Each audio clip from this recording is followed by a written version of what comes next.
So right here we have a reaction where you can take some carbon monoxide gas and some hydrogen gas, and when they react, you're going to produce methanol. And this is actually pretty interesting. Methanol has many applications. One of them, it's actually race car fuel.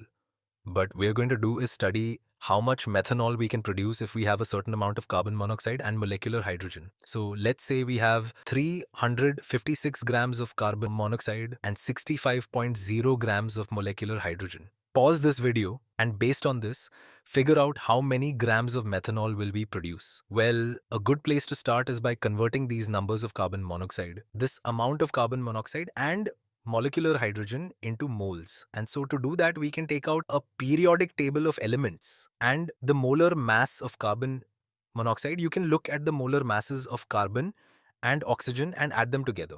So 12.01 plus 16, that is going to be 28.01 grams per mole. And if we want to convert to moles, we're going to have to multiply this times moles per gram. And so for every 1 mole, we just figured it out, 28.01 grams. And this is going to be approximately equal to 356 divided by 28.01 is equal to 2, let's see. And we have 3 significant figures here and 4 here. So I'll round to 12.7 moles, approximately 12.7 moles. And then we could do the same thing for the molecular hydrogen. And here we're going for every 1 mole, how many grams or what's our molar mass of our molecular hydrogen? Well, each hydrogen atom is 1.008 grams per mole, but each molecule of hydrogen has 2 hydrogens in it. So it's going to be 2 times 6, so 2.016.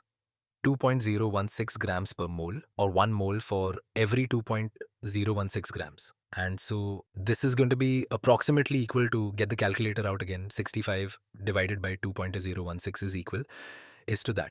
And we have 4 significant figures. So if I round to 3, it's approximately 32.2 moles. So 32.2 moles.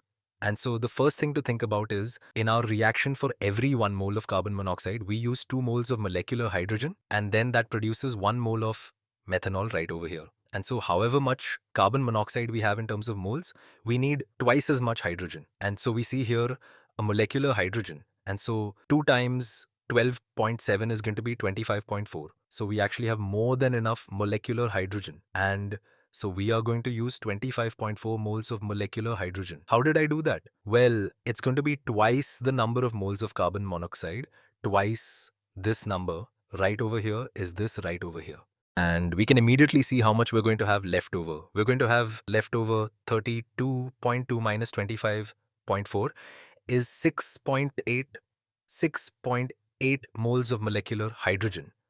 And how many moles of methanol we're going to produce? Well, the same number of moles of carbon monoxide that we're using up. It's a 1-to-1 ratio. So we're going to produce 12.7 moles of methanol. And so let me write that a year. So if I have 12.7 mole of methanol, CH3OH, how do I convert this to grams? Well, I have to multiply this times a certain number of grams per mole so that we can cancel out the moles, or essentially the molar mass of methanol. And to figure out the molar mass of methanol, we'll get our calculator out again. So we have 4 hydrogens here. So 4 times 1.008 is going to be that. And then to that, we're going to add the molar mass of carbon, because we have 1 carbon plus 12.01 and then plus 1 oxygen in that methanol molecule is equal to that. And let's see, we will round to the hundreds place because our oxygen and carbon molar mass is only went to the hundreds place here. So 32.04 grams per mole. So we have 12.7 moles times 32.04 grams per mole will tell us that we are going to produce that much methanol.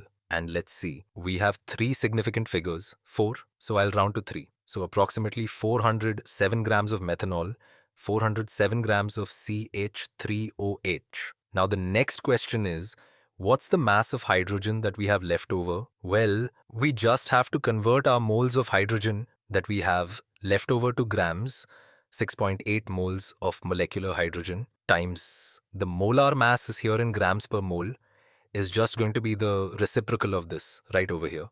So times 2.016. 2.016 is going to give us this right over here.